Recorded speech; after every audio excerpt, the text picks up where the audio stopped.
em que eu fiz Ciências Sociais na PUC, era um período político do país, né, que estava vindo na abertura, então a minha decisão de escolher as ciências sociais foi curiosa, porque eu tomei ela aos 13 anos, numa visita que eu fiz a Brasília, e aí eu pensei, nossa, eu quero fazer ciências sociais porque eu queria entender como é que era a sociedade, como é que a gente explicava os fenômenos sociais, então eu tomei essa decisão muito cedo, né? E eu me lembro que na escola que eu estudava, no ensino médio, na minha época, final da década de 80, tinha essa coisa, não sei se você lembra, Luiz, tinha essas coisas de teste vocacional, né? E aí tinham as feiras das profissões. E era muito divertido e interessante, porque, como sempre, imagino que, como até hoje, quando em algum lugar ainda ocorra isso, tinha aqueles grupos imensos para falar com médico, com odontólogo, com advogado, né? Aquelas coisas, aquelas filas lá para falar com esses profissionais. E eu saí procurando, nossa, será que tem ciências sociais?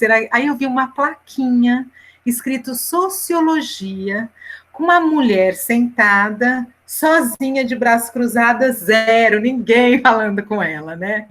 Falei, nossa, vou lá falar com essa mulher. Sentei lá e foi uma coisa muito bacana, porque eu decidi com 13, isso aí eu já devia ter uns 16, e como ninguém apareceu, fiquei lá muito tempo conversando com ela, e ela me explicando que Ciências Sociais era um curso que tinha as 3 áreas, Sociologia, Política, Antropologia, que eu não fazia a menor patavina do que significava, né? E fiquei curiosa, e pensei, não, é isso mesmo que eu quero fazer. E, de fato, fui, entrei na PUC, fiz meu curso. E eu me lembro que antes de começar meu curso, quando alguém perguntava para mim, mas o que você vai fazer de vestibular, o que você quer fazer? E eu respondia Ciências Sociais, todo mundo olhava com aquela cara meio torta, né? Mas o que é isso? Para que serve e tal? Então, muito cedo, eu acredito que todos nós, até hoje, em pleno século XXI, quando diz que vai fazer Ciências Sociais, às vezes topa com esse tipo de pergunta, né, de questão. Então, isso aí é curioso, que parece que não mudou, né? E eu digo que não mudou porque justamente eu estava me lembrando, quando a Heloísa me convidou, que quando eu estava dando aula na UFMT, tinha uma aluna maravilhosa, tinham vários alunos maravilhosos, né? Mas muitos alunos eu não esqueço, mas essa realmente, ela particularmente, eu não me esqueci. Eu me lembro que ela fazia jornalismo e fazia ciências sociais também. E ela tinha uma irmã que fazia direito, ela tinha estudado a vida toda em escola pública, a família dela era muito simples, e a irmã dela fazia direito, e ela vira e mexe ficava em crise das ciências sociais, de ter escolhido as ciências sociais. E um dia ela chegou para mim e falou, professora, não sei se eu vou continuar, e aquela dúvida, aquela coisa, porque você acha que... Porque meus pais ficam numa pressão, o que eu vou fazer da vida, como que vai ser meu trabalho, como que vai ser meu mercado de trabalho, minha irmã faz direito, sempre me comparam a ela, e ela muito angustiada, numa crise muito grande, e aí ela falou assim, pois é, me dá uma raiva quando ficam perguntando para que serve ciências sociais, para que eu faço ciências sociais, o que você acha, professora? Eu virei para ela, brinquei assim, nunca esqueço, falei assim, falei para ela o nome dela, né? Falei, quando te perguntarem isso, é muito simples, sabe o que você responde? Responde assim, nada, não serve para nada. Pronto, aí a pessoa não vai ficar te importunando. Fala, não serve para nada, não serve para nada. E às vezes eu brinco até hoje com os meus alunos em sala de aula, quando eles mesmos me perguntam, começa a avançar na formação e chegando perto de se formar, o que eu vou fazer, né? E sempre eu uso esse bordão, essa brincadeira. Mas, na verdade, eu estou brincando com isso. Mas, por exemplo, para vocês terem uma ideia, né? Eu fiz minha graduação, demorei depois 10 anos para ir fazer meu mestrado, porque na minha época se fazia graduação, mestrado, doutorado já com cabelo branco, não era que nem hoje, que o povo vai tudo numa tacada só, né? Faz graduação, mestrado, doutorado, tudo numa reta rápida e única, né? E para vocês terem uma ideia, eu sempre trabalhei na nossa área. eu nunca trabalhei fora da área das ciências sociais desde o meu segundo ano de graduação. Desde o segundo ano de graduação eu trabalho com as ciências sociais, passaram-se aí mais de 20 anos, 91, então, é 20 anos que deu, 91, 2001, 2011, 30 anos eu nunca trabalhei fora da área das ciências sociais, né?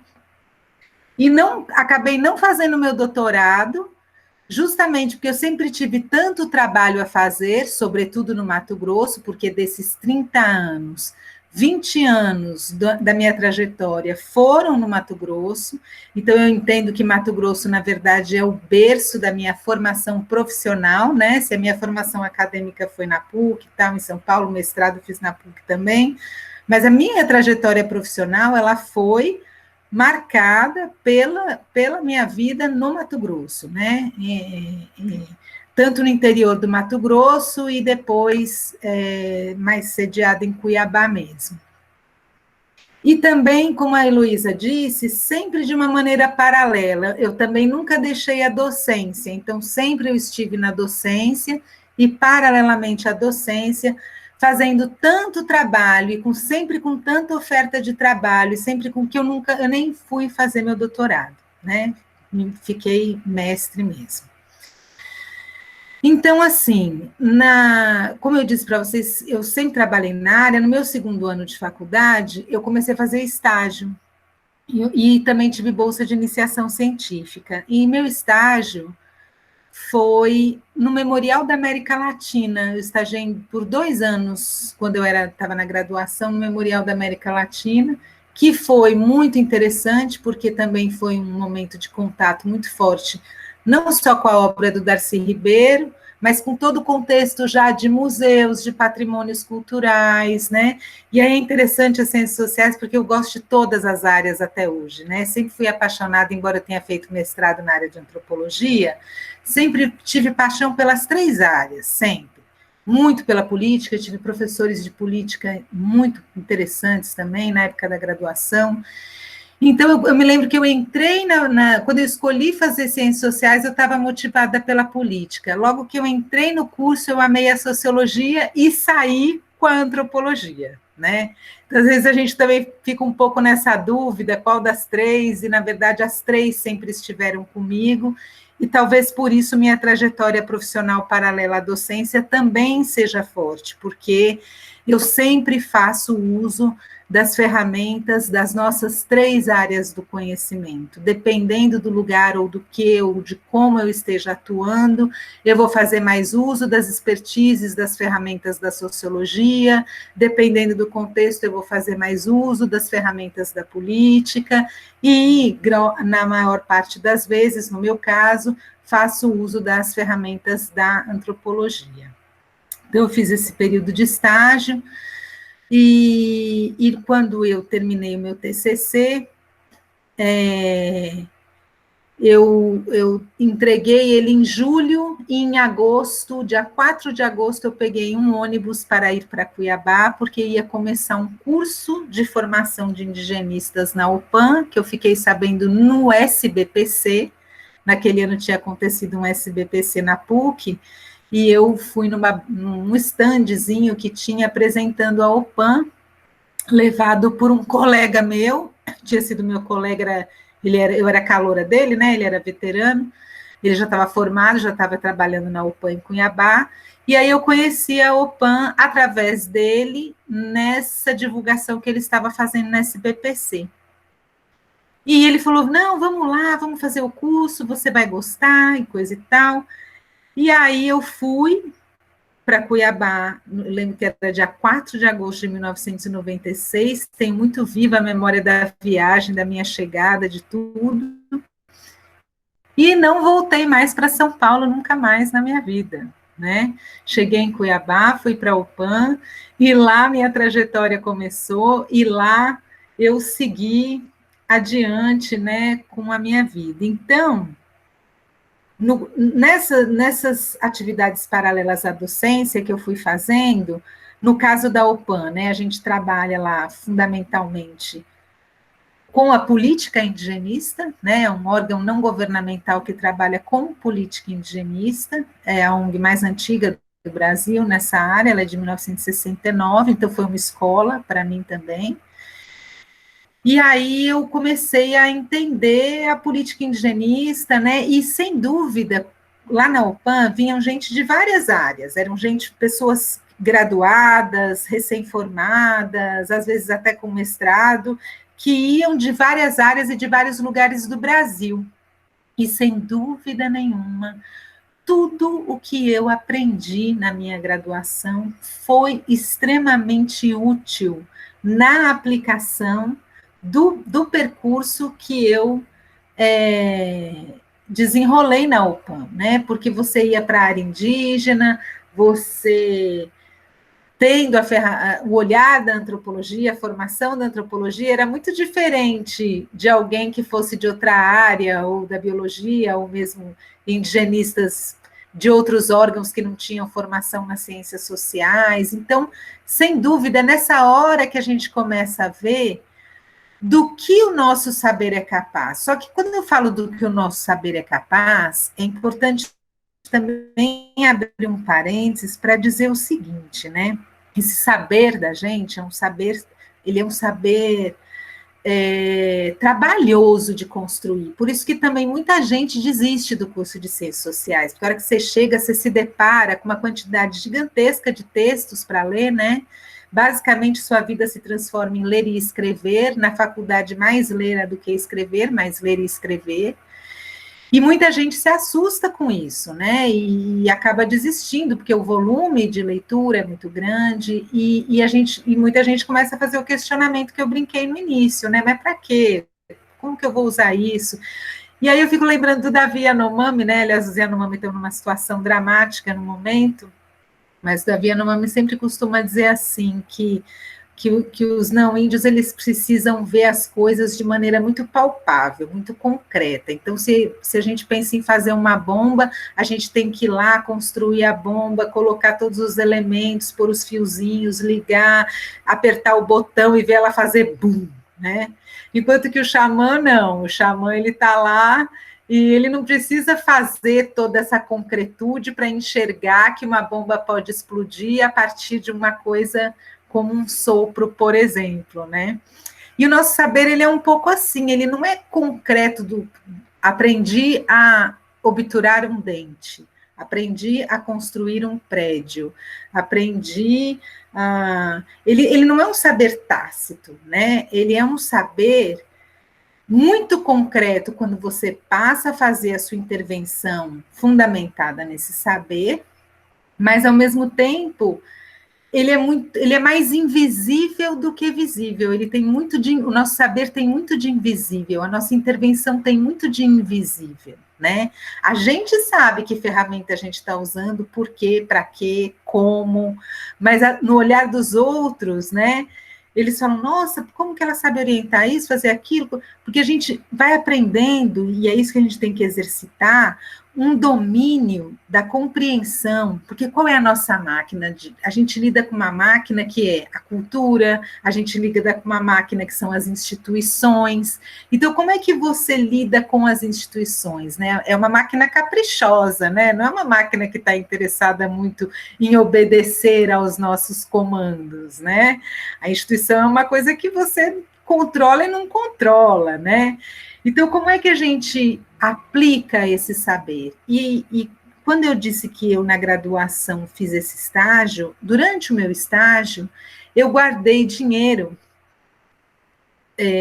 porque eu pensava assim, no meu último ano de faculdade, eu vou me dedicar só ao meu TCC, eu não vou fazer nenhuma disciplina, eu vou fazer só meu TCC. Então, eu guardei dinheiro, no meu último ano eu fiz isso. Eu me dediquei ao TCC, eu tinha um dinheirinho guardado, e para viver aquele ano, porque eu pensei assim, olha, não tenho pai rico, não tenho mãe rica, escolhi uma profissão que eu não sei o que eu vou inventar nela, o que eu vou fazer com ela, então eu preciso sair da faculdade realmente confiante, com segurança das ferramentas que eu estou recebendo nessa formação. E eu lia, para vocês terem uma ideia, no meu último ano de faculdade, em média 8 horas por dia. Eu só lia, escrevia, e na época eu dançava, né? Coisa que eu não faço mais, mas na época eu ainda fazia, dançava também. Então eu li e escrevia. Então, quando eu terminei minha faculdade, eu me senti, de fato, muito pronta. Eu sabia que eu queria trabalhar num órgão não governamental. Eu fui fazendo as minhas escolhas muito conscientes do. Eu não fiquei perdida, falei, ai, que agora? Não, eu sabia, antes eu sabia, eu falava, não, eu não quero trabalhar para isso, eu quero trabalhar com isso, eu quero me engajar em tal contexto, eu tinha já um desejo de trabalhar com a questão indígena. O Mato Grosso é um lugar privilegiadíssimo para trabalhar com todas essas comunidades, não só indígenas, mas quilombolas também, e diversas outras, né, que existem aí, pescadores, vários contextos culturais riquíssimos. Enfim, então, Mato Grosso também foi um presente nesse sentido. E eu estudei muito, então eu saí da universidade me sentindo bastante confiante do meu saber, né? Então, por conta dessa confiança no meu saber, eu acho que eu fui muito atirada, e eu me atirava nas coisas. Eu lembro quando eu cheguei na UPAM, eu também já fui escolhendo, falar, ah, não, eu quero ir lá nos Colina, quero fazer. Então, eu pegava tudo que era dos Colina, lia tudo que era dos Colina, e assim eu ia indo, né? Cada lugar eu. E até hoje a minha prática é muito essa. Por exemplo, agora, sem querer, totalmente de forma inesperada, como eu brinquei no começo aqui, parece que a gestão me persegue, né? Passei no concurso, porque meu sonho era morar em Minas Gerais, e estava desistindo já, quando abriu essa vaga aqui na Unimontes, eu vim parar aqui, e aí nesse curso eu fiquei o primeiro ano, ainda estava no meu probatório, quando o pessoal falou, não, vamos fazer, pega a coordenação, resisti, peguei coordenação de curso. Aí fiquei 2 anos na coordenação de curso, falei, pronto, agora vou ficar tranquila, nada. Daí vem o povo, não, me chama para ser pró-reitora adjunta de ensino. Nesse momento da pandemia, eu estou trabalhando igual uma camela, só com um pepino de gestão, entendeu? E para vocês terem uma ideia, gestão é aquela coisa assim, né? Olha como que é o saber do cientista social. As pessoas adoram falar as coisas sem saber. Então, de repente, pega e fala lá. Por que o número de matrículas e não sei o quê? Porque aí, o que a gente faz, a gente que é cientista social? A gente pega os dados, fala, olha, essa afirmação não é bem assim. Existem tais dados, tais dados, tais dados. Então, o que a gente faz? A gente tem uma capacidade de entender com muita rapidez quais são os fluxos institucionais, como as coisas devem seguir, ser orientadas, né? Porque a gente também vai acumulando um diálogo interdisciplinar com várias áreas. Então, a gente acumula diálogos com o direito, a gente acumula diálogo com a arte, com o patrimônio. A gente pode. É um saber, além de quase invisível, ele é um saber tão versátil e tão amplo que a gente tem possibilidades tão diversas, né, de inserção, de pensar intervenções. Eu me lembro que a UPAM, uma época, passou por um processo que agora cada vez mais em voga, né? E já há bastante tempo, e isso permanece, e agora até as instituições públicas começam a entrar um pouco nessa, que é aquela ideia do planejamento estratégico. A instituição precisa de um planejamento estratégico. Na época que a UPA foi fazer seu planejamento estratégico, eu falei que não ia ser cronológica a minha fala, né? Tá tranquilo aí, Heloísa, de acompanhar? Tá ótimo, Então, tá. tá bom. Vai em frente. Daí dando um salto, porque eu fui diretora da UPAN também, num período, já em 2012, fui parte da diretoria. Na época que eu estava na diretoria, a UPAN se embrenhou para fazer o tal do planejamento estratégico para 10 anos. Aí eu estava na diretoria, sou da área das ciências sociais, o presidente era da área das ciências sociais também, que é o Rinaldo Arruda, e o cara que foi a pessoa, porque geralmente isso se faz com um profissional externo à instituição, né? Necessariamente você precisa ter uma consultoria externa para elaborar um planejamento estratégico. Quem que é esse que surge para ajudar o PAN a fazer seu planejamento estratégico de 10 anos? Um sociólogo, né? Chegou ele lá, Luciano Padrão. sociólogo expert em instituições, trabalhava também com associações indígenas, ajudava todo esse processo de estruturação, né? Planos de gestão, planos de estratégicos. Nas universidades nós temos os planos de desenvolvimento institucional. Então, todas as instituições, todos os lugares, elas precisam, né, elaborar fluxos, elaborar. Se vocês soubessem a quantidade de porque aí veio o invisível mesmo, né? A quantidade de textos institucionais que eu já elaborei na minha vida, nem eu mesma sei. Até já perdi a conta. E eles não são autorais, né? Eles se tornam textos da instituição, ou que apresentam algum programa, ou algum projeto, ou algum relatório, ou alguma divulgação, algum produto.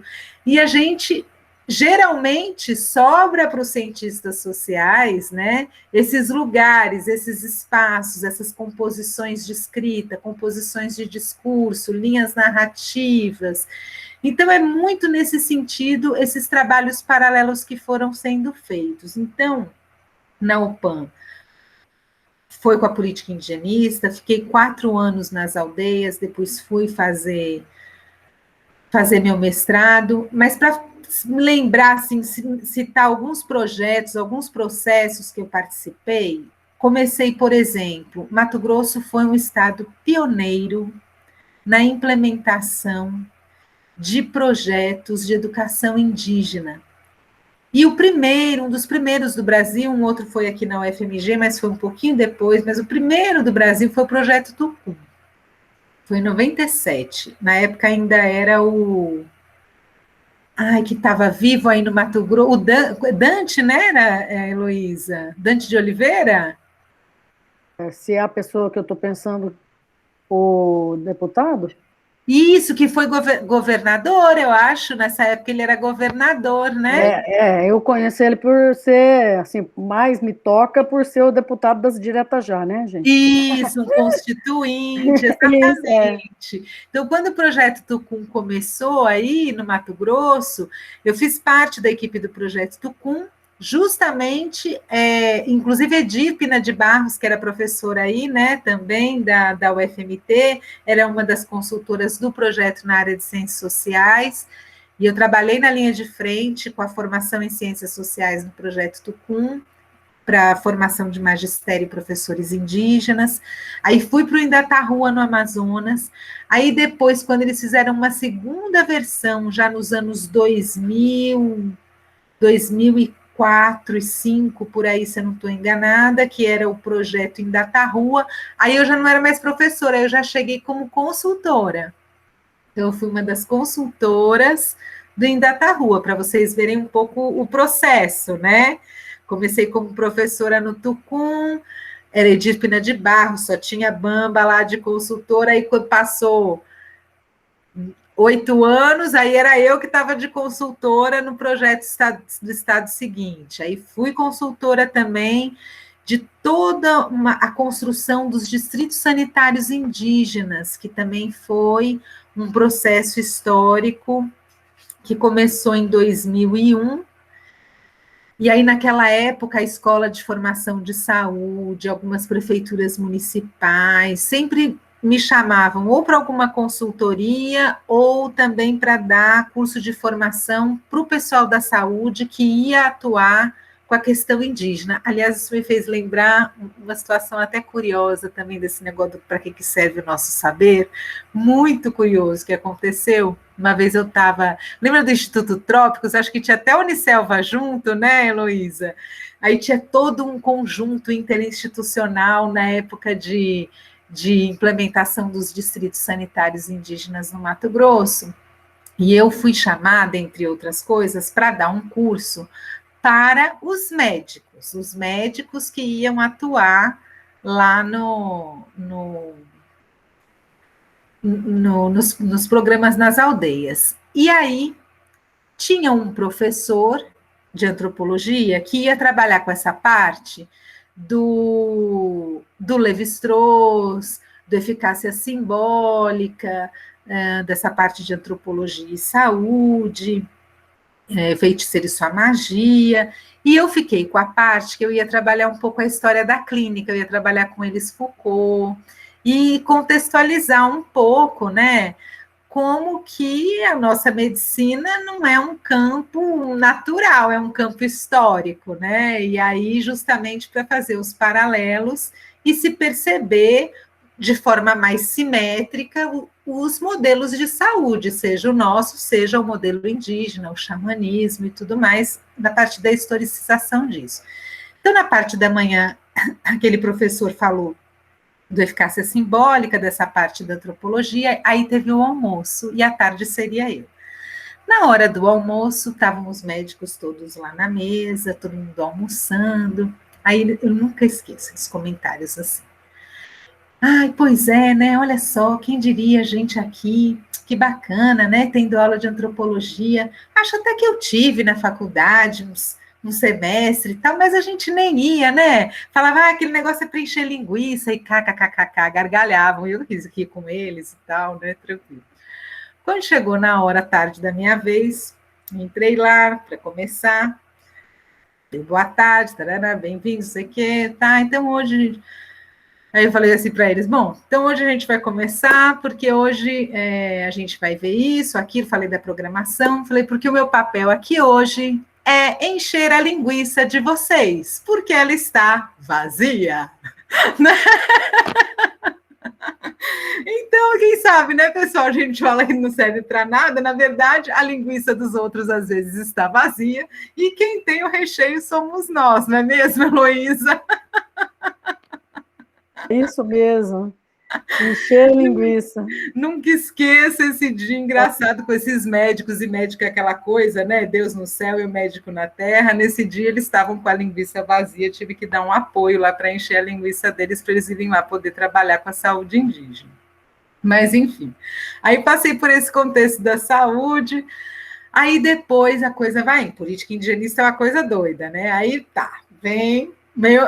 Não, aí teve a fase do patrimônio. Aí teve todo isso que a Heloísa estava comentando, teve esse momento de, através de uma tentativa, né? E, na verdade, foi uma estratégia naquele momento, era uma iniciativa que tinha uma tentativa de proteger o Zenauenê da ameaça de construção de um complexo hidrelétrico pelo MAGE e a sua turma ali no Juruena.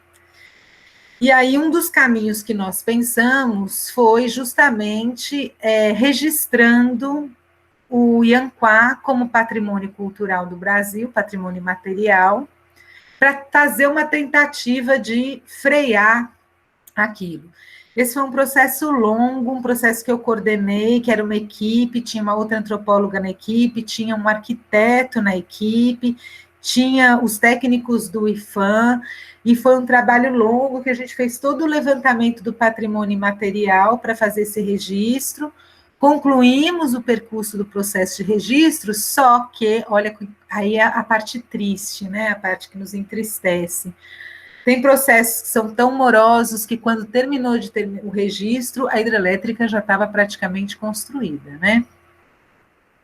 E então foi triste isso, mas de qualquer forma, além de finalizarmos o registro, na época também preenchi uma papelada gigantesca e também, na verdade, o Ianquá não é só reconhecido como patrimônio material do Brasil, mas é reconhecido como patrimônio da humanidade pela Unesco, em função de todo esse trabalho de preenchimento de dados, né, minuciosamente, e que também cientistas sociais têm o gabarito, né, para fazer isso.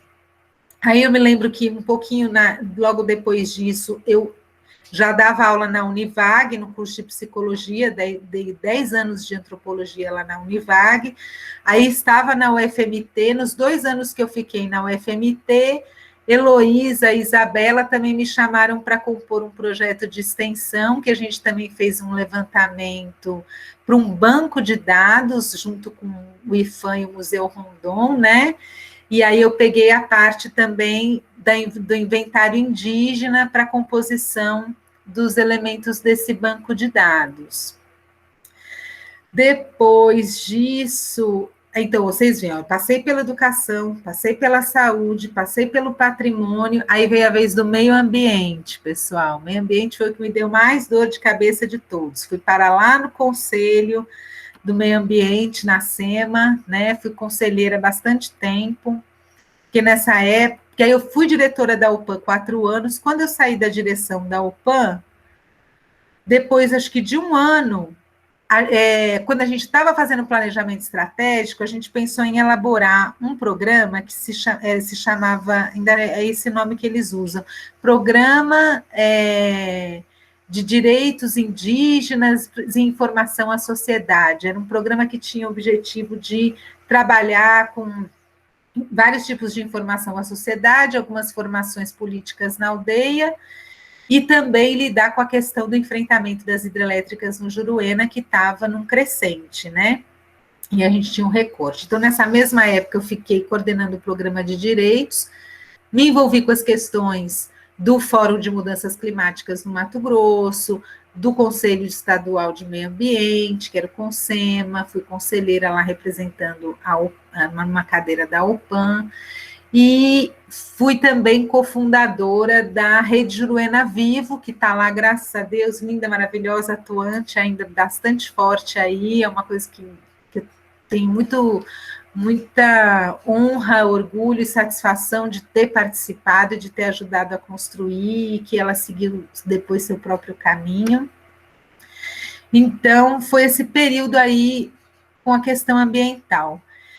Então, é um pouco isso, né? Acho que eu talvez esqueci alguma coisa, não sei, mas aí acho que na conversa qualquer coisa eu vou me lembrando. Mas também uma coisa que eu acho curioso, né? Aí são as coincidências, a parte que a gente às vezes não percebe muito, mas é curioso eu pensar hoje, quando eu olho para trás, e ver que eu estagiei no Memorial da América Latina, que era um projeto do Darcy Ribeiro, que, por sua vez, seguiu a trajetória do Darcy Ribeiro, é uma trajetória de interface entre antropologia, política indigenista, educação, política, né?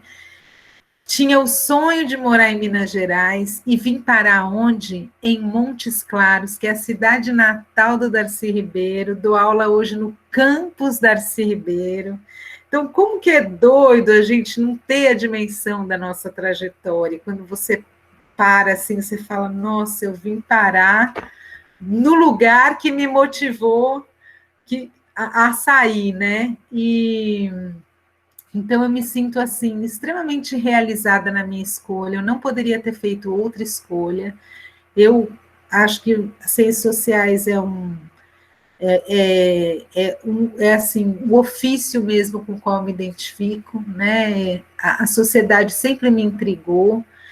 E eu acho que o nosso saber tem essa capacidade de contribuir para esclarecer, para clarear, para ajudar a sociologia compreensiva, né, uma sociologia explicativa, entender, né, coisas que muitas vezes são difíceis, porque as equações das ciências sociais, embora no Brasil a gente não valorize muito as ciências humanas, né, mas também não fico choramingando por isso, não.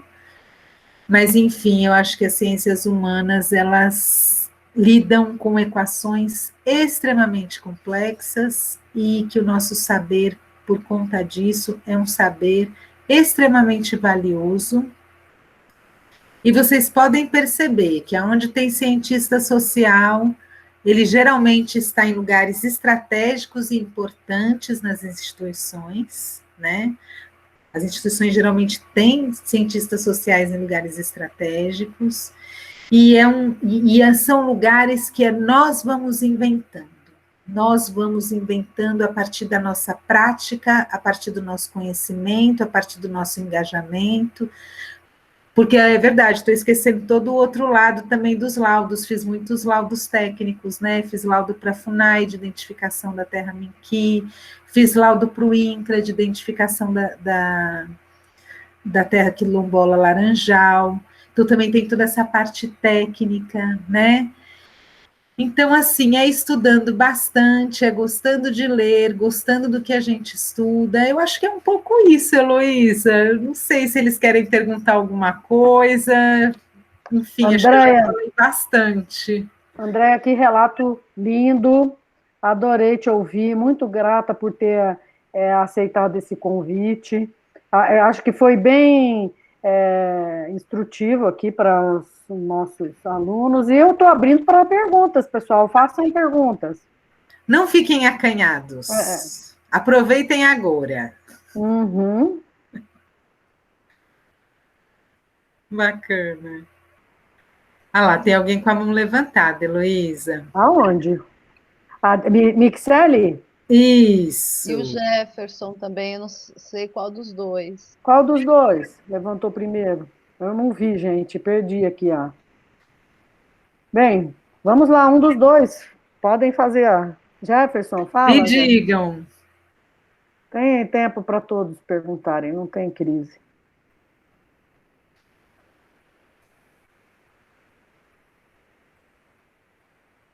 Quem que é? Boa noite, Jefferson.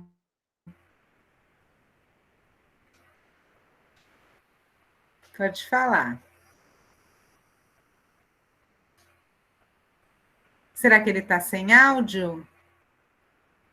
Ah, Ele ele está no está. Pode chat. ser que Tá. esteja, não sei. Ele está escrevendo no chat. Tá. Tudo bem, Está pode sem áudio. escrever.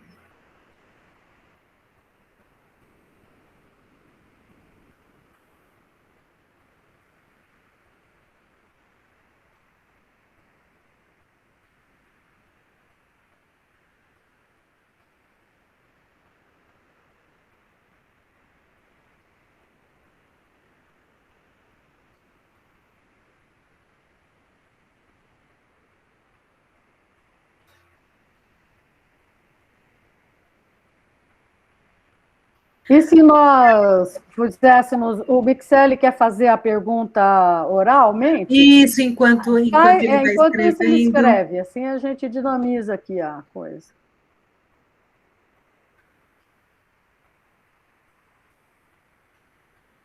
Mixele quer falar?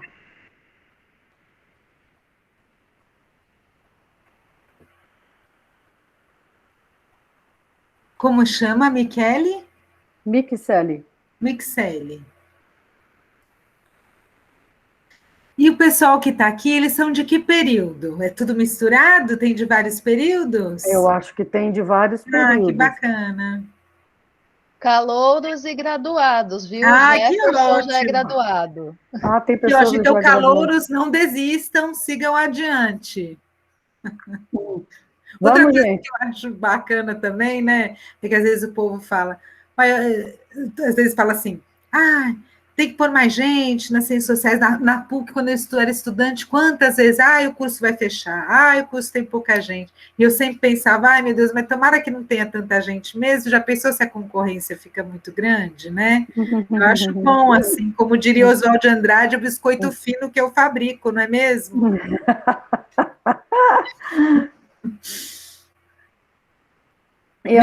Eu me admirei porque eu não conhecia toda essa sua trajetória. Eu não sabia que você tinha passado por tantas áreas, tantas áreas diferentes, né? O que requer realmente um monte de leituras, né? Para se ambientar em cada uma dessas áreas, porque educação indígena é uma coisa, saúde indígena, outra coisa, patrimônio, outra bibliografia. Haja leituras, né? Haja. E não só haja leituras, quantas vezes a gente, inclusive, né, nas ciências sociais também, eu acho que isso é muito forte. Eu me lembro quando eu estava no primeiro ano de ciências sociais, eu tive um professor de sociologia que falou assim, eu já li... qual que era o livro? Era um do Durkheim, não me lembro mais qual deles que ele citou. Já li não sei quantas vezes, e eu pensava assim, meu Deus do céu, a pessoa a pessoa lê e depois ainda tem que ler de novo, e de fato, gente, se eu disser para vocês quantas vezes eu já li, reli tantos textos, tantos livros das ciências sociais, né? E às vezes em épocas diferentes, você vai, pega outra coisa. Ah lá, vamos ver, veio a pergunta. Isso. Hum. Dentro da sua experiência, como você vê o cientista social hoje relacionando a sua formação no mercado de trabalho? Sim. Então, Jefferson, é um pouco como eu contei aqui, né? Eu acho que a formação do cientista social hoje, primeiro, eu acredito que sim, que tem espaço para todos, e que é necessário. Ah, você já está formado, olha só. Sim, é necessário perseverar, mas eu acho que. Sabe o que eu acho que é importante, Jefferson? É importante você pensar, talvez, o que você gostaria de fazer, por exemplo, nessa questão do tema mesmo que a Luísa estava falando, né? O que te interessa mais na nossa área, né? Eu sei que a gente, quando aparece uma oportunidade, você não vai ficar escolhendo, a gente tem que se atirar nela, porque qualquer primeira oportunidade que a gente mergulha, ela depois segue o rio e a gente vai crescendo nela e outras portas e janelas vão se abrindo, né? Mas é importante, se você não está fazendo nada, porque assim, para mim, as ciências sociais, Jefferson, se eu tiver hoje, se eu for trabalhar num telemarketing, eu vou fazer uso das ciências sociais trabalhando no telemarketing. Para mim, a questão é um pouco essa. A questão não é você estar num lugar, num mercado voltado para as ciências sociais. A questão é que aonde quer que você esteja trabalhando, você pode fazer uso das ciências sociais. Esse que eu acho que é a virada que a gente tem que dar. Esse que eu acho que é o nosso pulo do gato. Eu acho que eu fui sempre engatando e sendo convidada sempre para trabalhos, justamente porque eu sei, em qualquer trabalho que eu entre, pegar minha malinha, pegar minha cartolinha mágica com todos os meus ingredientes aprendidos das ciências sociais, sei fazer uso delas e tiro cada um carta na manga na hora certa. O que eu preciso agora é dado, é estatística, eu preciso de uma análise, de um diagnóstico institucional, o que eu preciso fazer? O que essa instituição onde eu estou trabalhando está precisando? Porque todas as instituições são falhas, todas as instituições têm problemas, e as pessoas adoram empurrar os problemas com a barriga, e adoram fingir que o problema não existe, ou fechar os olhos para os problemas. E o cientista social é aquele que fica ali, ó, vamos resolver esse problema aqui? Olha, esse aqui tem um caminho por ali. Olha, você já viu que esses dados são assim? Olha, você já viu que dá para a gente pensar? E aí você vai. Então, a gente se cria no nosso espaço. O indigenismo, por exemplo, não existe manual, não existe fórmula. Você chega lá, o que é ser indigenista? Né? Então, é uma coisa que você que constrói. Então, eu acho assim, se eu hoje for trabalhar, se eu fosse trabalhar num restaurante, aliás, eu tenho muitos amigos da minha geração, das ciências sociais, que não necessariamente seguiram dentro de uma coisa classificada como ciências sociais, mas que trabalham em instituições e nunca deixaram de ser cientistas sociais. Independente de estarem trabalhando num lugar onde se diz, não, eu estou ocupando um papel de sociólogo, por exemplo, pró-reitora adjunta. Eu cheguei lá para fazer o quê? Ninguém me falou o que era para fazer. Eu que tive que ir descobrindo aquela instituição, desvendando aqueles caminhos, e hoje eu já estou bem situada no que é meu lugar, meu papel, quais são minhas ferramentas, minhas contribuições, aonde que eu posso contribuir, aonde que eu posso dar rumo. Não sei se eu respondi, Jefferson, ficou claro para você um pouco aí meu entendimento da questão? Eu acho que se você for trabalhar numa pizzaria, você seja um cientista social dentro da pizzaria. Essa que é o tchan que eu te recomendo. Aí, de repente, uma hora você nem vai perceber, você vai estar fazendo planejamento estratégico para a pizzaria. Vai virar uma cadeia de pizzarias no Brasil. Ai. E o Mixele, quer fazer pergunta? Faz sua pergunta. Em qual área que ele trabalhou? Na pizzaria ou nas ciências sociais? Acho que é na pizzaria. Ah lá, tá vendo? Eu também já trabalhei em pizzaria, porque eu não falei o lado B também para vocês. Ó, eu já fui garçonete também. Vocês pensam o quê? Eu sei que trabalhei na minha área, mas eu já fui garçonete no meu primeiro ano de faculdade. Na minha época não era telemarketing, na minha época eu era moça do videoclube. Vocês nem sabem o que é que ser uma moça do videoclube. A gente alugava os vídeos, cassete, assim. Né, Heloísa, na época do VHS. Uhum, é. A Mixele vai fazer pergunta?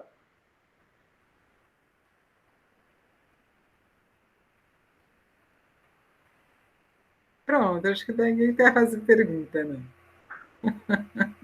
Posso aproveitar para fazer um comentário, né? Nem a pergunta que eu estou Sim, fica à vontade, qualquer comentário. Até abrir sem querer o microfone e estava rindo aqui, porque você vai lembrando, a gente vai ouvindo os relatos e vai lembrando da nossa própria trajetória, né? Então é interessante. Agora, assim, é preciso ser muito corajoso e estar muito confortável, né, com as suas escolhas e consciente da sua trajetória, para fazer essa afirmação que não é uma afirmação aceita com serenidade nos meios acadêmicos, né? E eu estou falando isso porque eu concordo com você, André, que eu vejo essa inserção profissional fora do mercado tradicional, que é o acadêmico, que é a escola básica, como sendo muito mais uma questão de se situar, né, para reconhecer as suas habilidades, os instrumentos que você domina, os repertórios todos, né? E localizar o que você vai fazer. Eu lembro que houve um momento que nós fizemos uma discussão sobre inserção profissional, e eu fiz a minha apresentação mapeando ofertas de emprego, né? Ofertas de emprego na iniciativa privada, no terceiro setor e no serviço público, em que não estava escrito sociólogo. E o que eu fiz durante a apresentação? Eu fui fazendo análise dos perfis e atividades relacionadas ao cargo. Para falar, vocês acham que um cientista social pode dar conta? E aí, no final, a gente falava, olha, nós temos, se você olhar no geral, nós temos os recursos. Agora, não é qualquer um que vai se identificar, né? Mas isso é geral, também dentro da universidade, nós temos as nossas preferências de tarefas, as nossas facilidades, né? Então, se por um lado incomoda, né? Porque o que a gente está dizendo é, não fiquem presos à existência da reserva de mercado, porque isso existe em algumas carreiras. E hoje eu vejo muito mais oportunidades do que para quem se formou, do que o que já era visível para quem se formou no início dos anos 90 ou no final dos anos 90, começo dos anos 2000, como é o meu caso, né? Você se formou no começo da década e eu no final já, né? Na virada do milênio. Então, mas eu também nunca tive essa crise existencial. Na verdade, até hoje eu me angustio, porque eu falo, de vez em quando eu fico pensando se eu não deveria ter apostado numa outra coisa que eu também gostaria de fazer, quer dizer, carreira paralela, porque eu vejo tanto campo que teria que nascer de novo. Mas eu gostei muito desse ponto. E o que eu acho que está na questão que o Jefferson levantou, na primeira parte, e aí eu gostaria que você comentasse, para não ficar só no meu comentário aqui dizendo concordo, acho legal, e isso me ajudou a pensar. Na primeira parte da pergunta dele, ele fala assim, da formação, que aí eu fico imaginando a formação das disciplinas e essas múltiplas oportunidades aí que você mencionou.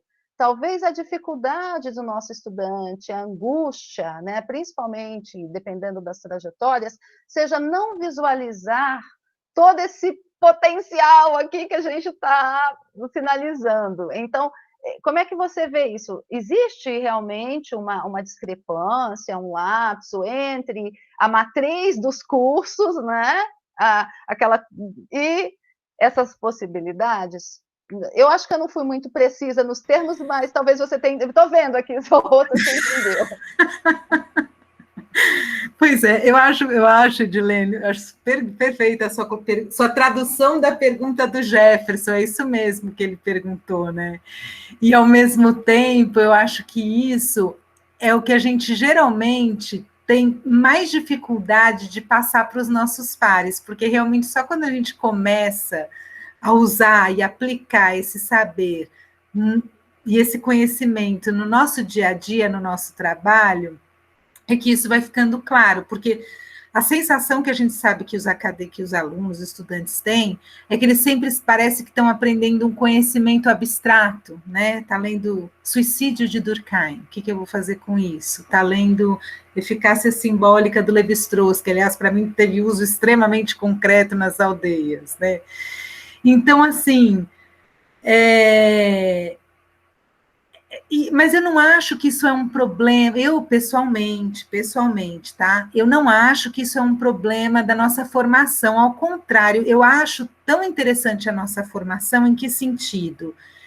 De que ela é uma transversal do tempo. Se eu converso com um sociólogo de 60 anos, 70 anos, e eu tenho 50, e vamos supor que a Edilene tem 40, ou nem isso ainda, Heloísa tem por aí perto de mim, talvez, Heloísa.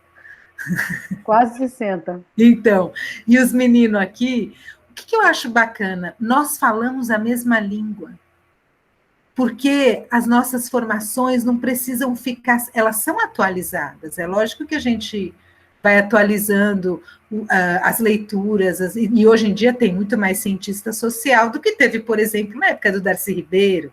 Na época do Darcy Ribeiro, um mestrado, quando começou lá, né, a aba e tudo, tinha 5 pessoas, 6 pessoas, né?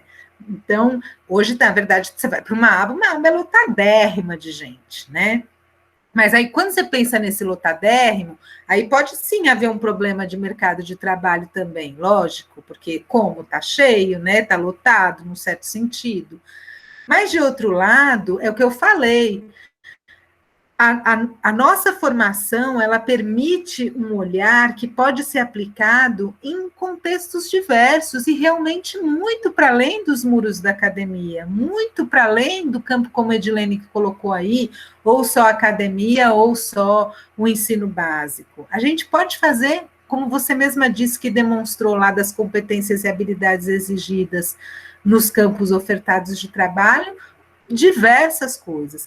Então, assim, eu acho bacana que a gente fala a mesma língua, né? Então, quando a gente vai falar de Durkheim, a gente vai falar de Durkheim. Então, um calouro ou alguém que está no 3º ano de sociologia pode conversar comigo, que tenho 50, que pode conversar com um sociólogo de 70. Então, eu não sei, deixa eu até pegar eu estava lendo aqui. Deixa eu ver se eu acho aqui alguma coisa que me dá uma luz para responder.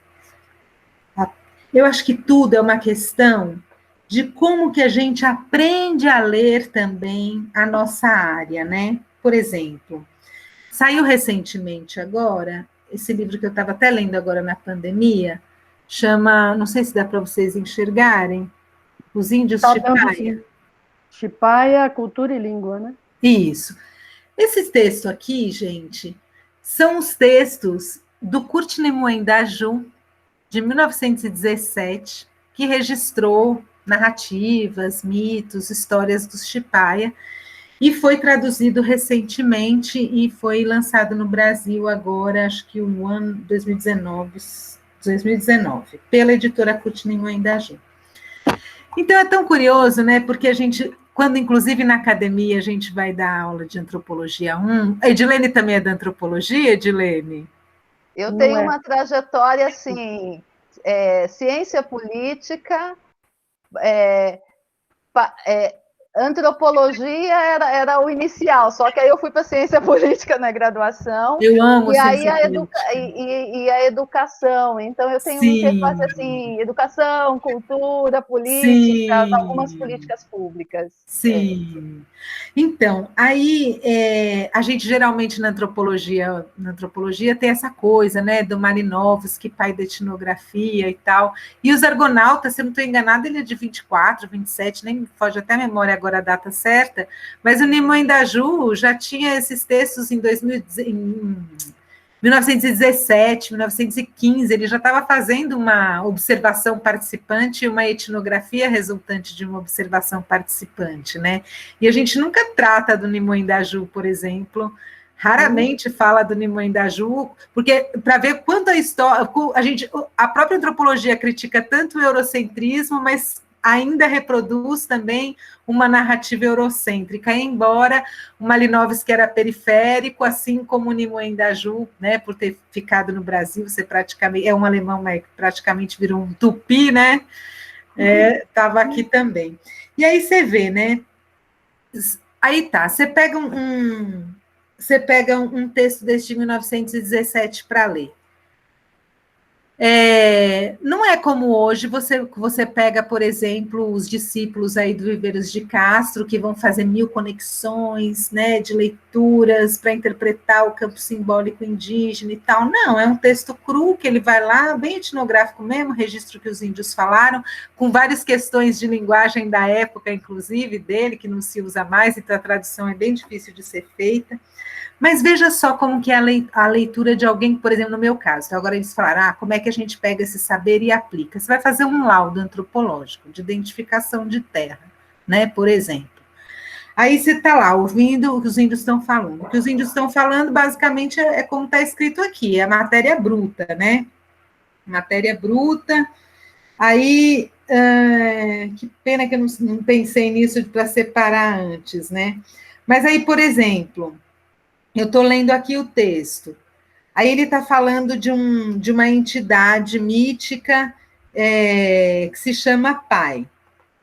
Aí não fica claro, e aí você tem... Como é que você segue os indícios para saber se essa entidade é feminina, é masculina, é andrógena, é parente, é inimigo, é consanguíneo, é afim? Então, quando você está ouvindo os indígenas, né, aí eles falaram assim, a gente ia para a festa e pintava o rosto de genipapo. Pintava o rosto de genipapo, então não é festa com um amigo, porque festa com um amigo você vai pintar de urucum, genipapo é porque você está indo simbologia da guerra. Então, é só lendo muito e estando muito a campo, e quando eu falo campo, eu não estou falando do campo clássico só tradicional, da aldeia, da comunidade, eu estou falando da pizzaria, eu estou falando do telemarketing, eu estou falando do nosso dia a dia. O campo do cientista social é a vida, é o cotidiano, é o nosso dia a dia, é o vizinho na esquina. Então, como é que a gente lê? Né? Como é que a gente consegue fazer essas relações? Justamente se apropriando das nossas categorias, dos nossos conceitos, das nossas ferramentas de leitura, de sistematização, de compreensão, né? Para a gente poder explicar as coisas, intervir, orientar, pensar. Não somente dar aula, a gente não precisa só dar aula, a gente pode também dar aula. No meu caso, eu nunca abro mão da sala de aula, eu amo a sala de aula. Mas eu tenho várias outras coisas que a minha ferramenta pode ajudar a fazer, ajudar a construir, né? Acho que é um pouco isso, né, Edilene? Que a gente usa a nossa leitura. E olha que exercício de aula agora, né, professora Heloísa? Eu estou aqui encantada com o movimento que ela fez. Sim, bem legal mesmo. E eu vou pegar uma carona aí, no mesmo sentido, para você nos contar um pouco de como você falou que eficácia simbólica nas aldeias o seu usou de monte.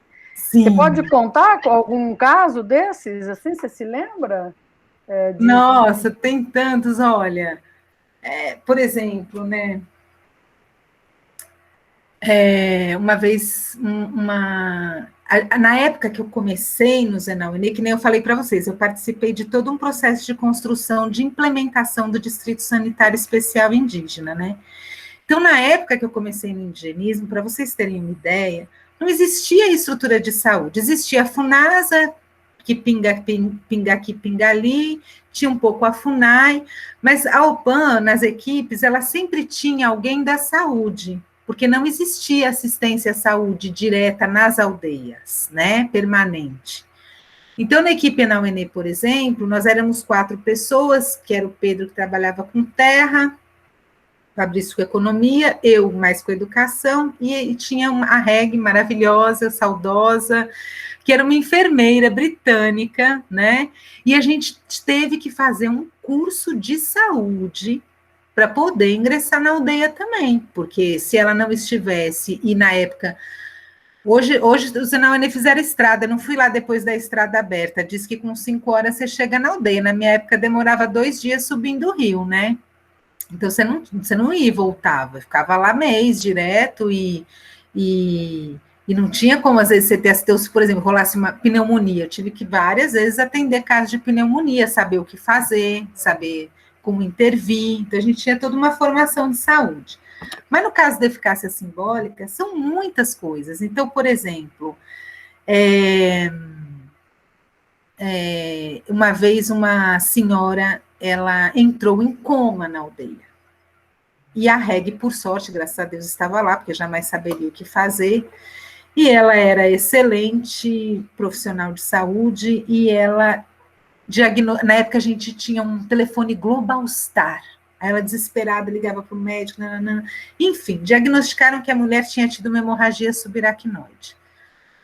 Naquela noite, os Anauenê entraram na casa dessa mulher, porque eles têm várias práticas médicas, né? Tem desde os fitoterapeutas, que dão beberagens, tem os próprios xamãs, que fazem os rituais, mas quando a pessoa fica desenganada entre a vida e a morte, quem entra em cena nos Anauenê são os cantadores.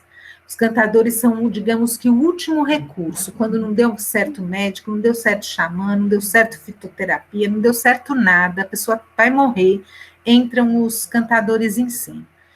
E aqueles cantadores passaram a noite inteira cantando, segundo eles, para trazer a alma dela de volta, que estava roubada, o Ioni. E cantaram.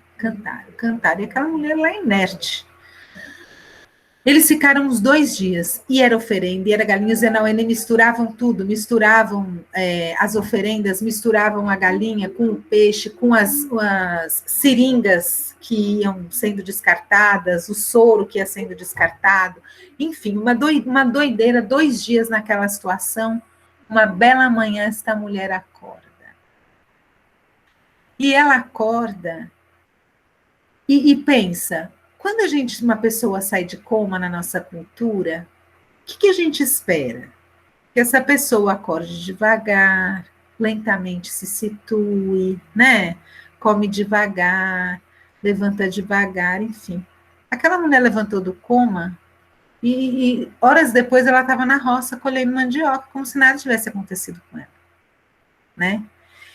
E da mesma forma, um outro cantador que sofreu um derrame, as explicações que eles tinham para o derrame, que era justamente porque ele era um cantador, então a música se perdeu na cabeça dele, e os caminhos da música são os caminhos das veias. Então, assim, a todo momento, a forma como eles explicam os fenômenos da saúde, da doença, inclusive agora na pandemia também, né? Eu acompanhei muito de longe, assim, um pouco, mas os Anauenê praticamente não foram acometidos, agora já estão vacinados, mas eles mantiveram vários cuidados, mas também usaram medicamentos próprios, mas a cantoria foi permanente durante os processos de pico da pandemia, né? Então, a eficácia simbólica ela é importante para mostrar o quanto a saúde não é só esse fenômeno fisioquímico biológico. Ela é isso, mas ela é muito para além disso. E a gente vê coisas e assiste coisas e testemunha coisas nos rituais e nas práticas culturais desses povos que nos colocam aquele texto que você leu e não sabia como dizer, ou como interpretar, ou como entender. Ali você vê, de fato, nossa, então, isso é realmente eficácia simbólica, né? Então, eu acho que é isso, a gente tem que ler para treinar o nosso olho, para que quando aquilo que está escrito apareça na nossa frente, a gente saiba identificar o fenômeno que a gente está vendo. É um pouco essa a ideia. Por isso que o nosso curso é tão difícil, por isso que ele é 4 anos, 5 anos de teoria pesada.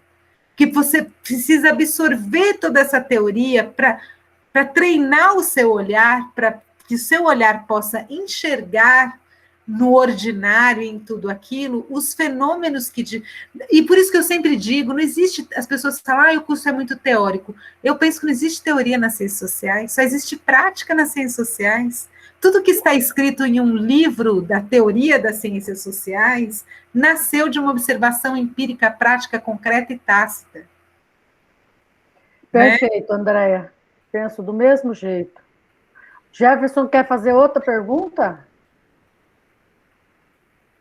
É isso? Pode fazer. Está liberado. Pode ficar à vontade. Pena que eu não posso ver as carinhas de vocês, vejo só as fotinhos bonitinhas, tem até do cachorrinho, do desenho.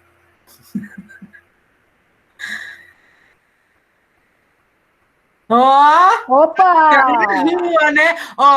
Essa galera é fogo. Aí, eu fiquei sabendo que os alunos assistem a aula da gente, tomando banho, comendo. Eu falei, mas que geração ansiosa, por que vocês não ficam quietos na frente da tela? Comer, tudo bem, porque comer a gente entende. Agora, tomar banho, passear na rua, é hora de você passear na rua? Você está voltando do trabalho. Eu tô indo trabalhar no meu outro emprego agora, nesse momento. Sério, Thiago? Você está indo trabalhar onde? Sim, eu tô indo dar uma aula particular, professor, e é a minha última coisa para fazer hoje. É isso. Bacana, olha, ele me fez lembrar. Tiago, você me fez lembrar, dei muita aula particular quando eu estava na graduação, menino. Dei muita aula de história, inclusive, era Sociologia e História. Dei também bastante. Jefferson. É isso aí, pergunta aí, Jefferson. Estou ouvindo. Vai lá, Guilherme. Bacana. Jefferson, diga. Seu áudio não está rolando, Jefferson. Vamos, alguém fazer alguma pergunta enquanto ele escreve? Mais alguém quer fazer alguma pergunta? Quem que são os calouros? Se manifestem, calouros. Põe a mãozinha assim, quem é calouro, para eu saber. Nenhum? Que bom. Opa, Amanda. Apareceu, Amanda. Beleza. Thaísa. Vocês não ficaram assustadas não, né, calouras, com a minha fala? Vou sair correndo.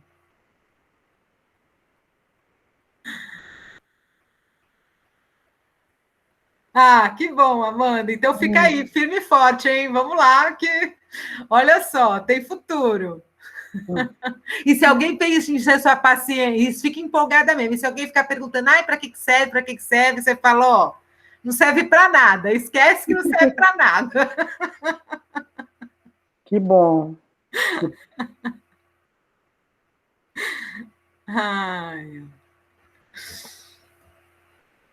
O que mais, gente? O Jefferson, mais alguém quer fazer pergunta, gente? Aproveitem. Diga, Edilene. Se eles não fazem, aí os professores, mesmo o professor que está assim meio fora de combate como eu, professor é professor, vai ficar falando. Se o problema não for nas cordas vocais, você pode não ter condições de nada, mas você vai querer falar.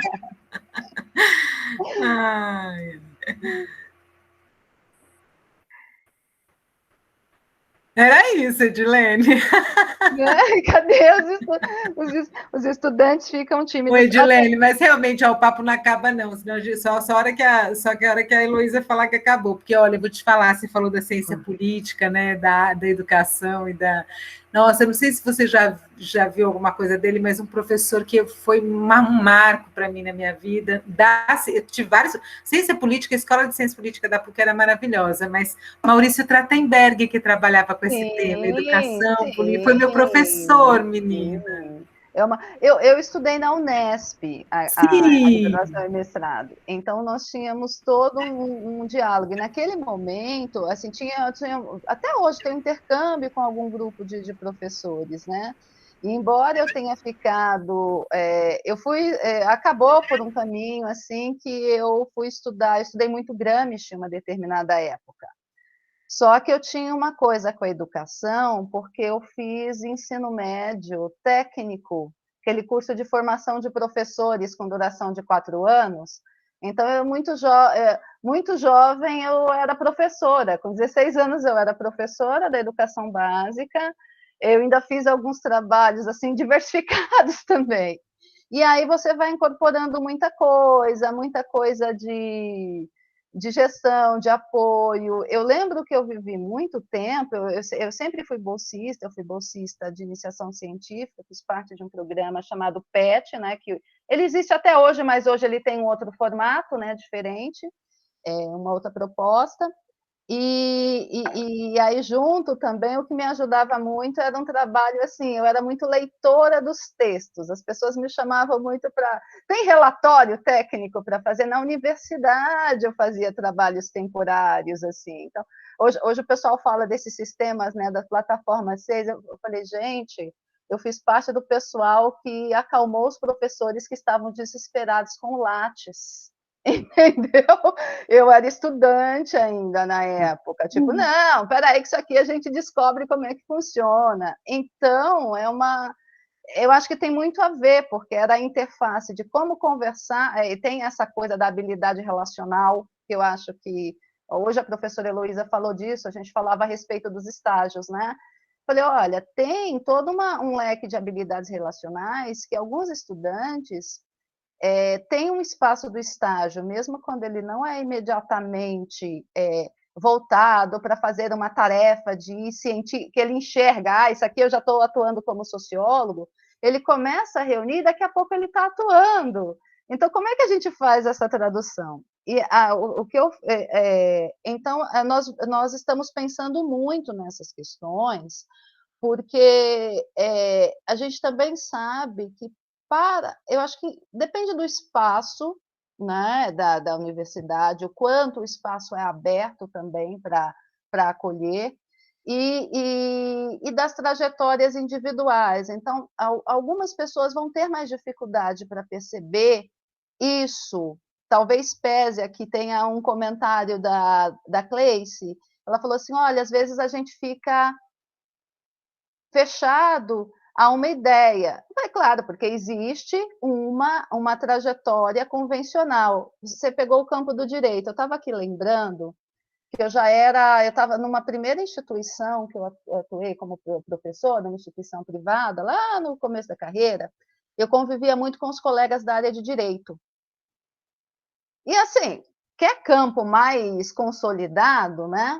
E eu tinha um colega que era muito bom, né, entre os colegas, só que ele encontrou um espaço que chegou uma época que ele me confessava assim, não, tem as aulas, mas eu não gostaria só de dar aula, mas eu também não quero advogar num terreno clássico. O que eu faço? Aí nós fomos conversando, e eu fazia muita busca, assim, de oportunidades profissionais e não sei o quê. E aí um dia eu falei, olha só, você não está fazendo uma pós-graduação, não sei o quê? Você não tem preocupações com essas questões e não sei o quê? Por que você não tenta nessa ONG? E aí, porque aí era alguém que ia advogar, né? Ia, na verdade, fazer uma coisa que na ciência política, né, é a defesa dos direitos, né, ao engajamento, só que ele faria como advogado, e aí atuaria. E eu lembro que de todo o meu trabalho de convencimento, de um colega que tinha mais ou menos a mesma idade, que era doutorado, mas será que eu tenho perfil? Eu falei, você só tem perfil, é só você chegar na entrevista e falar de uma maneira organizada tudo que você me fala. E ele conseguiu o emprego. Ele ficou uns 2 anos lá, depois foi fazer uma outra coisa, deu prosseguimento à carreira dele, né? E aí, de tempos em tempos, a gente falava, eu te devo aquele emprego. Não, você não me deve o emprego. A diferença, né, é que você não estava vendo o espaço, porque ele não queria ser promotor, ele não queria ser juiz. E aí, veja, alguém numa carreira tradicional e convencional mas ele também ficava assim, o que todo mundo dizia para ele, para que o direito servia, só que ele não queria nenhuma daquelas opções. Né? Então foi voltar-se para ele, quem eu sou, quais são as minhas habilidades, o que eu gostaria de fazer, né? Qual é o sentido que eu dou também à minha atuação profissional e à minha inserção no mundo, né? E eu acho que é por isso que eu sou muito sensível às angústias dos estudantes. Na verdade, eu venho sendo sensível a ela, agora eu estou me dando conta há bastante tempo, né? De estar vendo que como as pessoas se inserem. Eu mesma, eu decidi também muito cedo que queria fazer ciências sociais, mas eu sempre tive uma dúvida, se eu não deveria ter ido para psicologia. Então, e de tempos em tempos alguém me lembra disso. Você podia ter ido. Fosse lá. Olha, eu nunca pensei na sociologia, eu dei 10 anos de antropologia na psicologia, nunca pensei na psicologia, né? 10 anos de antropologia na psicologia, e realmente, como acho que pelo menos para mim, né, a antropologia me responde muito mais as minhas questões do que a psicologia, certamente. Sim. Aí no final você diz, não, eu estou no lugar certo, porque aquelas questões eu vou pensar, mas a partir das minhas referências, eu não vou fazer um recorte daquela outra ciência, né? E é muito interessante. Tem uma coisa, eu gostei muito dessa ideia, eu acho que isso aqui merecia uma discussão aí, uma exploração num artigo, essa discussão aqui dos nossos saberes, né? As discussões, as classificações sobre os nossos saberes, porque eles são um conjunto de saberes tácitos. Eu gostei dessa expressão do saber invisível que você usou. Como é que a gente coloca isso aí numa discussão sobre o conhecimento, numa discussão epistemológica? E muitas vezes é que eu sou assim, talvez se a gente estivesse nesse momento ao vivo, talvez eu pudesse, e não gravando, talvez eu pudesse ser até mais politicamente incorreta em várias coisas que eu poderia dizer sobre a nossa área, inclusive, né? Porque eu acho que a gente também, na nossa área, contribui com isso, contribui também com uma certa desestabilização, com uma certa provocação, naquilo que muitas vezes fica colocado como muito certo, muito correto, e a gente sempre tem uma brecha para perguntar, mas será? Será mesmo? Será que é assim, né? E o Jefferson está esperando aqui, Jefferson, para perguntar. Acho que agora ele já consegue. Ah, que pena, Jefferson. Jefferson, quando eu for no Mato Grosso, eu vou comer na sua rede de pizzas, hein? Com conceito e tudo. Então, essa ação que a gente faz aqui, ela visa estimular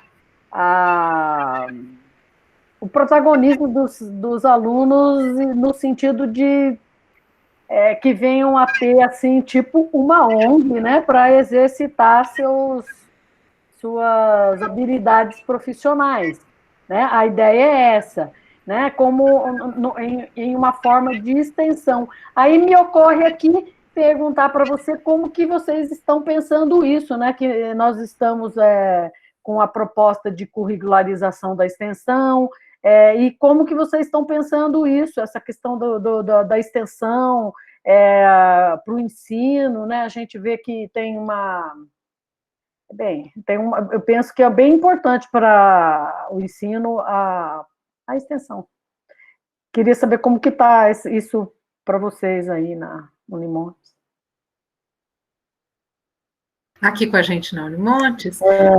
Então, você sabe que tem essa coisa da legislação agora, né, da acreditação da extensão, então, não só as ciências sociais, mas todos os cursos têm, né, adaptados, hoje em dia não é mais PPP, né, menina, coisa também, agora virou tudo PPC, né, não sei aí se é PPC também, o que eu acho uma pena, mas tudo bem.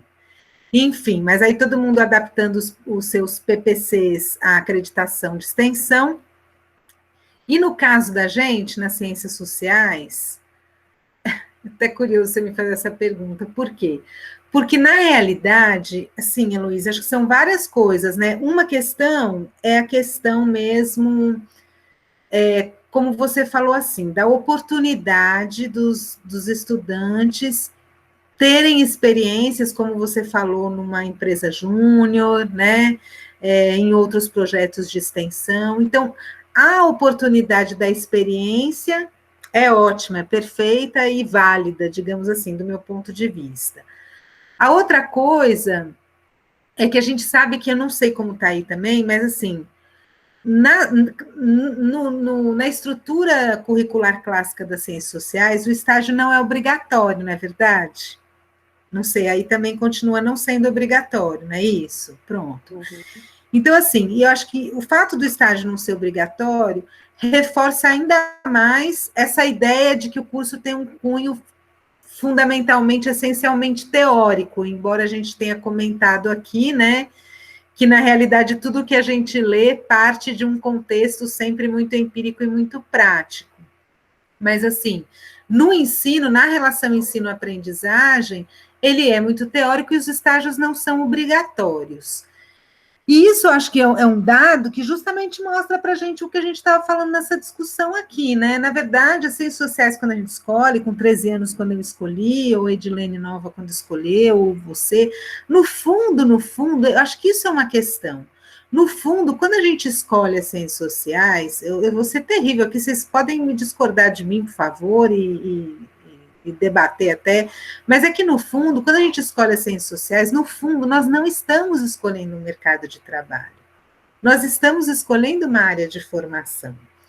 Então, no âmbito do PPC e dessa adaptação, ela foi feita de uma maneira, como bem a lá cientista social gosta, de uma maneira bem estratégica, no sentido de que eu não vou obrigar o estudante a fazer um picadinho de 800 mil horas para constar num histórico escolar de extensão. Então, a gente, no nosso caso aqui na Unimontes, contabilizou alguns projetos com uma carga horária maior, porque a gente também não quer roubar o tempo do estudante com um monte de atividades pequenas e sobrepostas, e aí, além de ler, além de trabalhar, além de viver a crise dele do que ele vai ter que fazer no mercado, além disso, além do outro, além do outro, além do outro, ele ainda tem que contabilizar não sei quantas horas de extensão. Então, a gente dividiu nos semestres, 35 horas, se eu não me engano, para cada período, para cada semestre, mas que são flexíveis. Então, agora, é claro, se houver uma oportunidade de fazer uma extensão bem feita, porque é isso que a gente está falando, essas coisas dependem muito de como você se dedica, de como você se atira às coisas, de como você se dispõe, de como você se propõe a fazer, né? Então, se houver essa oportunidade, e ela existe em vários projetos na instituição, dessa dedicação, desse mergulho, ótimo. Mas é porque às vezes a gente vê PPC assim, que a pessoa tem que fazer estágio obrigatório, estágio de não sei o quê, não sei quantas disciplinas, e ainda tem que ficar picando, faz uma extensão que só conta 2 horas, outra extensãozinha ali que só conta 3, outra extensãozinha ali que só conta 10. Então, a gente evitou um pouco no nosso PPC ficar picando dessa forma e exaurindo, né? Porque eu acho que a dedicação tem que ser mesmo a estrutura curricular central, fundamental. Você vê, todos os cursos do Brasil, é Sociologia 1, Sociologia 2, Sociologia 3, vocês continuam assim também, não continua? Antropologia 1, depois vem as optativas, aí a gente sabe que nas optativas é que se abrem, de fato, não só os campos de pesquisa, mas também, exatamente, então evitar essa dispersão. Eu acho que nessa hora a gente, as ciências sociais, né, exatamente, a gente é conservador, acho que o nosso curso, eu sempre brinco, toda vez que o povo fica desesperado, uma licenciatura, tem que atualizar isso, tem que atualizar outro, acho tão interessante que a nossa estrutura curricular seja uma estrutura curricular de lá 1980 e bolinha, né? Por quê? Porque é uma estrutura consolidada, que, como eu falei, a gente pode dialogar transversalmente com sociólogos de várias gerações, de várias idades, né? Então, eu valorizo isso. Eu não sou a favor, por exemplo, tem toda uma polêmica de reserva de mercado, né? De querer fazer um conselho regional, e essa discussão vem desde a década de 70 e nunca terminou nas ciências sociais, e nunca chega a nenhum termo, ainda bem, porque eu mesma não quero ser registrada em conselho nenhum, eu nunca paguei uma mensalidade da aba, entendeu? Eu nunca fui, embora não acho bacana ser, mas assim, eu não sinto necessidade de um registro num conselho para dizer, até porque quando você faz, por exemplo, um laudo para a FUNAI, é tão rigoroso o percurso que o seu laudo faz entre vários técnicos, pares e outros, e não pares, é uma sabatina tão maior que qualquer banca de mestrado, qualquer banca de doutorado, que eu acho que simplesmente se eu tivesse um registro da vida que falar, está aqui meu carimbo de registro, então meu laudo já está válido por causa disso, sabe? Não, acho que a gente tem uma área mais de formação que pode ser aplicada ao trabalho, e não uma reserva de mercado, e não simplesmente uma preocupação de mercado. Eu acho que o mercado é como a gente falou aqui, a gente entra, a gente faz, a gente mergulha nele, a gente inventa a partir do nosso saber e do nosso olhar. Então a extensão tem um pouco, está nesse movimento, sabe? Tem a obrigatoriedade legal da acreditação da extensão, mas a gente elegeu alguns justamente para evitar, como ele falou, essa dispersão. Agora, eu acho que todas as oportunidades são fundamentais, né? Todas as a nossa matéria-prima são as pessoas, são a sociedade. Então, se você vai debaixo de uma ponte conversar com quem mora na rua, você está exercitando o seu olhar de cientista social, né? É isso. E não por um olhar assistencialista, ou por um olhar psicológico, ou por um olhar, né? É um outro olhar, é um outro olhar. E é esse olhar que a gente precisa ler e aprender, e incorporar e saber como usar ele, né? Sim, quando a gente incorpora esse olhar, aí ele faz parte da gente, e aí qualquer lugar é o lugar dessa análise, dessa visão, desse modo de ver o mundo, né? A gente nem consegue tirar isso da gente, né? Aí acaba que a gente vê objetos de pesquisa em todo lugar. Sim.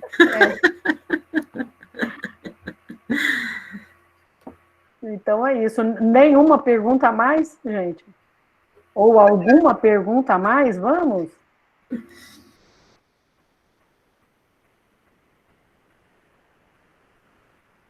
Pode, Jefferson. Pode.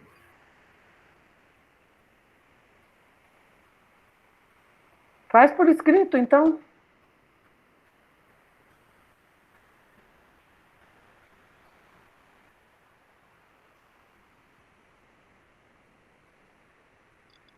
Ninguém quer falar? Enquanto ele... Você está tentando falar por áudio? Eu estou escutando um barulhinho.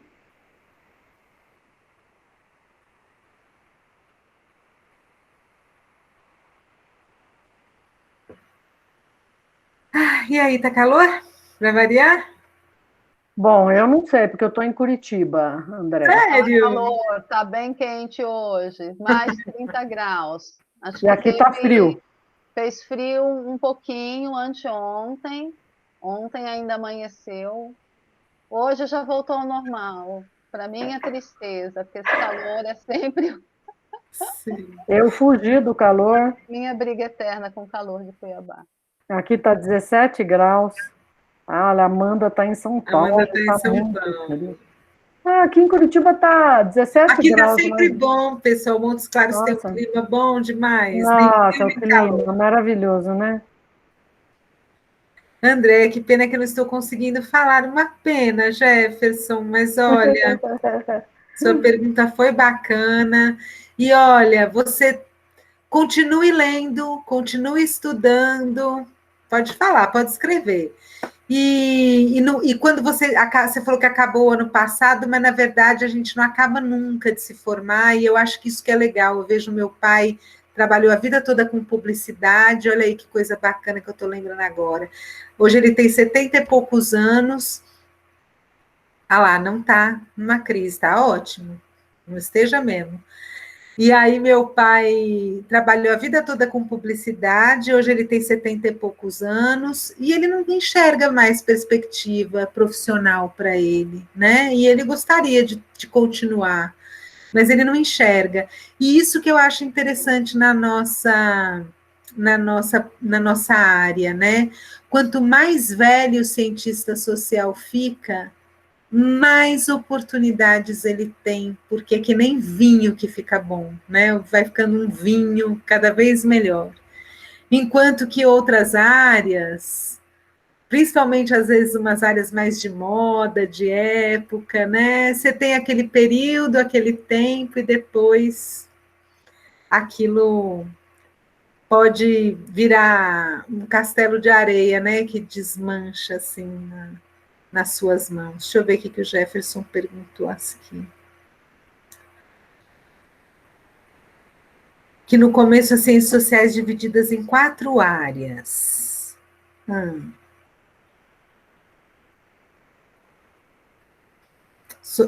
Sociologia, política, antropologia, e qual que seria a 4ª?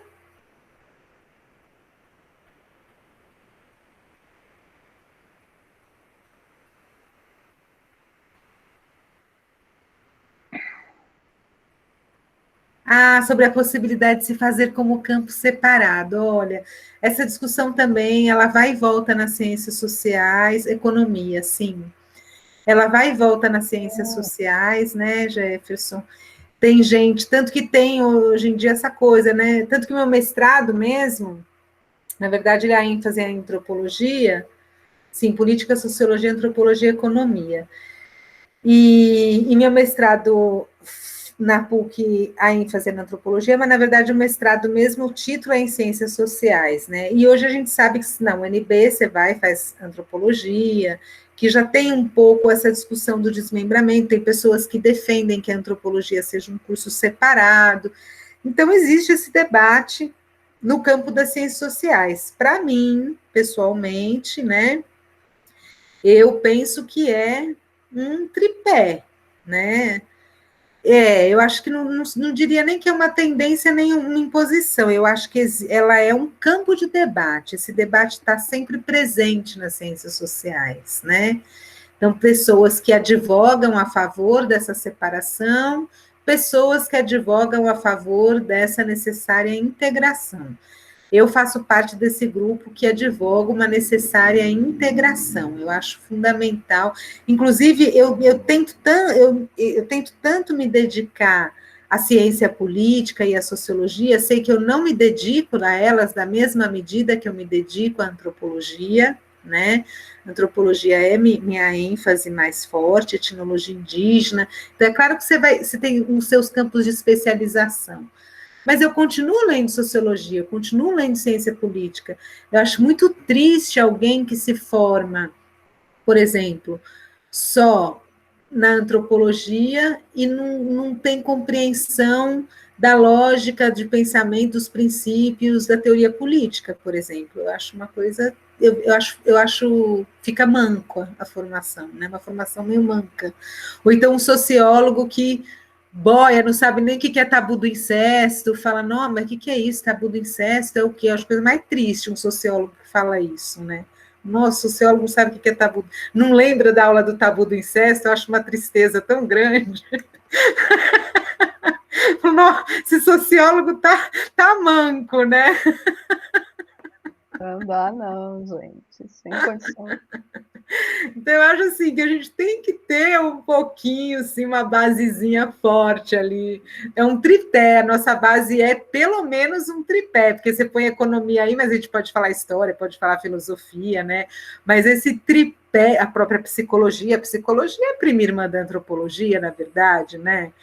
Mas o nosso tripé, sociologia, antropologia e política, né? E fora as brigas tão bacanas entre nós também, né? Eu tenho cada briga com aqueles marxistas, assim, ferrenho, que eu amo provocar um marxista de carteirinha, né? Como é que vai ficar se eu não puder ter esse amigo marxista para eu provocar, né? Não, então acho que é importante a gente saber se entender, saber brigar, né? Aí ele fica lá com a escola de Frankfurt dele, eu falo, pelo amor de Deus, que visão tacanha da cultura, né? Então é interessante os nossos debates também.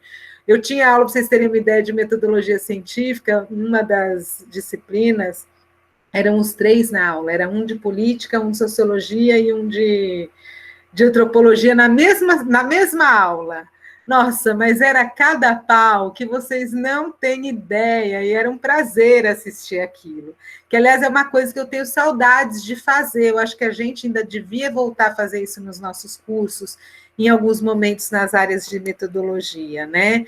Porque é muito interessante ver também essas momentos em que a gente se abraça e fala, nossa, é isso mesmo, e momentos também que a gente se repele, fala de jeito nenhum, essa não, né, uma visão, mas que são sempre complementares, que são sempre boas de debater, né? Então eu advogo pela permanência, pelo tripé, eu não acho que devem ser separadas. Concordo com você também. Mais alguém quer fazer alguma pergunta, gente?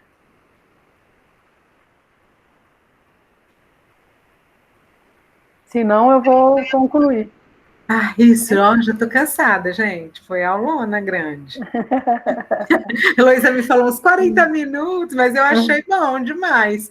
E é bom também quando é pequeno, né? A gente às vezes fala, bastante, eu gosto pequeno também, acho bom demais. Sim, acho que isso aqui é um espelho do que é a gente, né? O espelho da gente.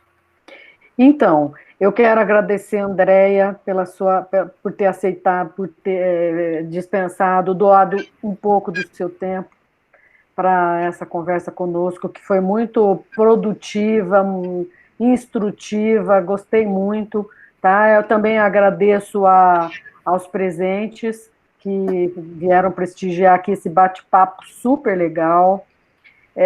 E também a equipe, Edilene me auxilia, que eu não sei se eu vou me lembrar do nome de todos, a equipe que nos dá apoio aqui, apoia esse projeto de extensão, alunos que nos auxiliam muito. Os nossos voluntários... Pois é. Deixa que a professora não está enxergando. Eu deixei aqui do lado. Não é que eu estou chegando, que está difícil pegar. Nós temos aqui na nossa equipe a Ana Tamara, o Davi Santos, a Jaqueline Lopes, a Cleice, o Luiz Felipe, o Mixele e o Renan, que são os nossos extensionistas aqui, voluntários no projeto aqui. Estão dando apoio logístico, né? Fazendo material de divulgação e vão fazer outras atividades. Aí, respondendo, alguém colocou aqui, vou aproveitar, professora Heloísa, para já dar... Por favor. Fazer os informes aqui. Este evento, a palestra de hoje, né, é uma das palestras, né, de um evento que vai durar, começou em fevereiro, e vai durar aí até novembro deste ano, com uma sessão mensal, tá? Então, quem está perguntando, vai continuar essa semana, nós divulgamos cada palestra, né, alguns dias antes, uma semana antes, e com essa programação, tá? O seminário se chama Seminário Inserção Profissional dos Cientistas Sociais, tá? E queremos que, a partir dele, o nosso grupo aqui pense mais ações para colocar em prática a partir do ano que vem. E aí, aproveitar para agradecer a presença de todos, agradecer a participação da professora Andréia. Certamente, professora, nossa intenção, né, professora Heloísa, de fazer, desdobrar essa atividade em outras. Então, certamente, você será convidada a fazer parte de outras atividades conosco. Vai ser uma colaboração aí de longo prazo. Gostei muito, viu? Obrigada, obrigada a todos. Professora Heloísa, obrigada, parceira super compreensiva. Muito obrigada, gente. Também quero dizer para vocês que para o próximo encontro nós estamos tentando alternar, né? Antropólogos, sociólogos, ainda não consegui nenhum cientista político. Aliás, se você conhecer algum, por favor, me indique que eu estou procurando para compartilhar sua trajetória também. Mas no próximo mês de junho, nós vamos ter uma pessoa aqui que vai. A trajetória dela, a experiência profissional dela é bem particular, interessante. Eu espero que venha bastante pessoas para, né, ouvi-la. E em julho já está confirmado com a Meios. É uma empresa júnior, nós vamos conversar com os diretores que são alunos, então é uma empresa antiga, já está, agora esses dias, ontem, parece, completou 15 anos, ela é da UFPR, Federal do Paraná, e de ciência política. Olha só, não dá para perder isso, né?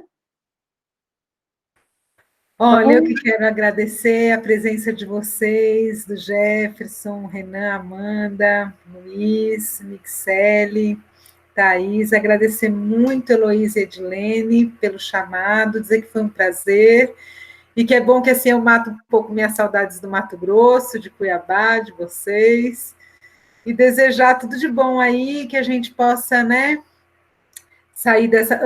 Olha quanto trabalho um cientista social não tem durante a pandemia, não é mesmo? E o quanto a gente ainda não vai ter para ler tantos fenômenos que ainda são necessários de compreender, interpretar e analisar, né? Então, quero agradecer muito, dizer que foi muito bom, dizer que podem contar comigo aí. E é isso, estamos todos no mesmo barco, e esse barco geralmente é um barco bom de navegar. Então, seguimos em frente, porque vale a pena. Então tá. Boa noite a todos, se cuidem, tá? E fiquem bem. Um abraço, beijo. Outro beijo, tchau. Tchau.